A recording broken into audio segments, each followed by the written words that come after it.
The fire of competition plays that role as well. I mean, you look at people who compete. Let's talk about martial artists. So I own a Brazilian Jiu-Jitsu school with Marcelo Garcia. We've discussed Marcelo a lot. Definitely. And you, just as I mentioned, creating chaos and training yourself to operate optimally in chaos compared to others. And of course, Marcelo, who's what, 10-time? 9-time? 9-time. World champion, is the master of the scramble? Yeah, they call him the king of the scramble. The king of the scramble. I mean, he's the greatest transitional player in the history of sport, maybe. He's incredible. I mean, the essence of his game is to not hold, to allow people to move, and to, again, embrace the chaos and get there first. He just has cultivated the transition so systematically that he has 10 frames in transition, where somebody else will just be moving from one position to the next. That transition itself is something which is like, that's his ocean. It's a beautiful thing to see. But if you look at the school, Marcelo runs the school so beautifully. And we've got, at this point, a lot of world-class competitors. A lot of the school tends to win pretty much all the tournaments. A lot of the guys who you've trained with. Well, if you look at the learning curve of the people in the school, the ones who put themselves in the line as a way of life just learn much faster than the ones who are protecting their egos, right?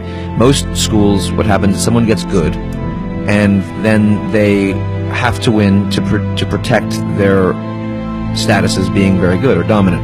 It usually happens with martial arts instructors, which is that they reach a certain level, they open a school, they get a little bit older, they get a little fatter, they have a reputation, so they stop training because they don't want to be exposed by the young students who are coming up, and they, sit in the sideline, but their egos get increasingly large, but riddled with insecurity, and this brittleness tends to then splay down to the students, and the whole school becomes a joke, right? Versus, Marcelo, the way Marcelo runs our school is so magnificent. Everyone's on the mat training so hard as a way of life. Everyone's on a world-class growth curve. And it's very interesting to observe who the top competitors pick out when they're 5 rounds into the sparring sessions and they're completely gassed. The ones who are in the steepest growth curve look for the hardest guy there, the one who'll beat him up, who might beat him up. While others will look for someone who they can take a break on, right? And so there's that constant search for exposure. And that's kind of a parallel to what you're describing in terms of not having an ego to protect. You said not having a reputation to protect. A fixed identity to protect. Right. So this is a way as a competitor to constantly put yourself into the fire. Do the guys, so is it correlation or causation? Meaning, are the guys who on round 5 pick the hardest guy in the room, have they already self-selected by coming to this school, in a sense, or did they start off perhaps when they walked in the door, the guy who would pick the easiest person in the room at round 5, and have been converted into the guy who will pick the hardest person? You see both. You see both. You see both. In the latter case, how do they cultivate that transition? I think that Marcelo is a great role model. I think it's a fantastic metaphor for life, right? I mean, you need this everywhere. 100%. I mean, I think that, we think about this principle of cultivating quality as a way of life, and the big things and little things. And you look at the way Marcelo runs that training environment is pretty exceptional. I mean, if people don't have... He puts his ass on the line all the time. His ass is on the line all the time. And he's getting a little bit older. He has 2 kids, and he's a wonderful dad. His life is not just 100% jiu-jitsu anymore. He has all of these, young 20s, at this point, world-class students who want to go at it hard with him, and he goes at it hard with them. He wants to. He doesn't mind getting exposed. He brings it.